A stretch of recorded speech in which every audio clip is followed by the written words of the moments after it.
Real growth is this slow accumulation. So every act of obedience, every repeated step towards truth, all of those moments where you chose discernment, they start to add up. And in James 1:4, it says, let perseverance finish its work. So you end up mature and whole, lacking nothing. And wisdom challenges narrow thinking, so it won't let you stay comfortable. It pulls you past your usual limits. And in Isaiah, it says, my thoughts are not your thoughts, and neither are your ways my ways. And some people see this as a threat, and they see this as unsettling. But really, it's a chance to grow, and it's an open door to a deeper understanding. Scripture doesn't treat wisdom like it's just an idea to sit with. It's active, and it plants new ways to see life. If you look at Romans 12:2, Paul doesn't say that you'll change if you just try harder. He says that transformation happens when you renew your mind. Correctional thinking isn't just about noticing old patterns. It's swapping them out for something better every time. Proverbs 12:1, correction is not about rejection, but it's about learning. And if you love discipline, you want to know. So wisdom comes alive when you let it adjust your path instead of fighting it. And you stop speaking about disappointment and anxiety, and you start living in what's happening right now. You start saying that I'm being refined and not cut down, and that I'm choosing alignment over impulse. 2 Corinthians 10:5 says, we demolish arguments and every pretension that sets itself up against the knowledge of God, and we take captive every thought to make it obedient to Christ. So not every thought that pops into our head is true, but every thought can be brought into alignment with the truth. That's what correctional thinking is all about. Let's start with restoration. So wisdom doesn't just talk to sound smart, but it's a goal to set things right again. And in James 3, wisdom from above is described as pure, peaceful, and kind, and considerate. It doesn't stir up drama or chaos, but it clears things up and brings real calm. Next comes growth and maturity. So it pushes you a bit because it sees your true potential. It shows you who you could be. And in Hebrews 12, it talks about discipline and that seed that grows. It grows into a harvest of righteousness and peace. So sometimes that catalyst that feels like pressure, it's there to help you grow. It's not there to crush you. And then there's truth. So wisdom values the truth more than it values comfort. So it'll call out lies even when it's tough. Proverbs says correction is a sign of caring, not rejection. So if you only look at things one way, then you might think that it may be harsh or intimidating, but wisdom is not chasing temporary comfort. It's grounded in eternal truth. So guidance and direction matter too. The right catalyst will help clear up your next steps. Think about Psalm 119:105. Your word is a lamp to my feet.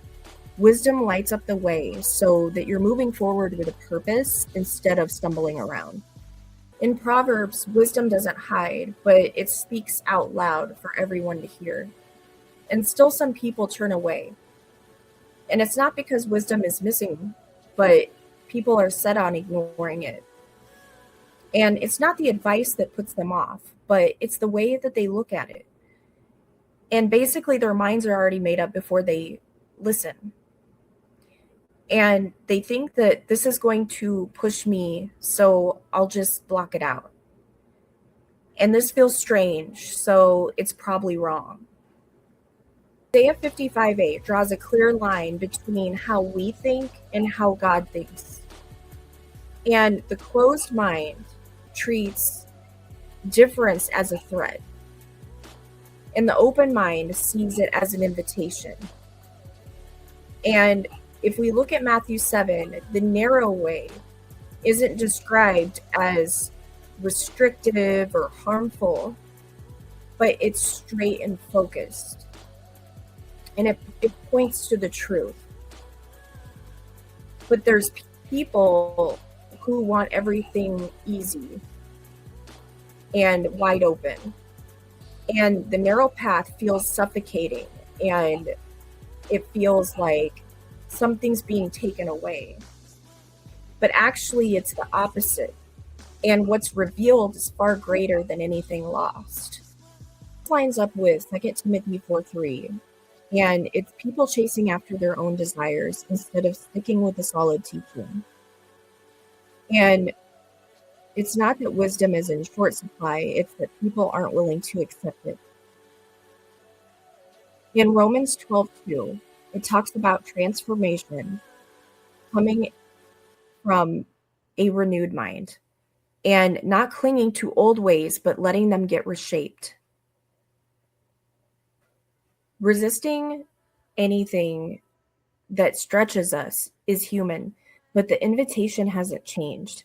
When what you had hoped for shows up as delayed, denied, or twisted, your heart starts counting things as a loss instead of accepting growth. So that's when you start feeling like you've paid more. You've paid more emotionally, mentally, spiritually than you ever received back.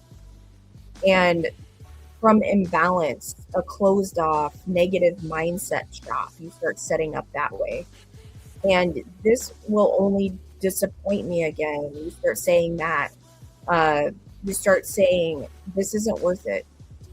You start saying nothing ever good comes from this, or this is something bad is going to happen to me again. Hebrews 12:15 talks about the root of bitterness that can take a hold of everything around it. Bitterness spreads fast because it distorts how you see the world.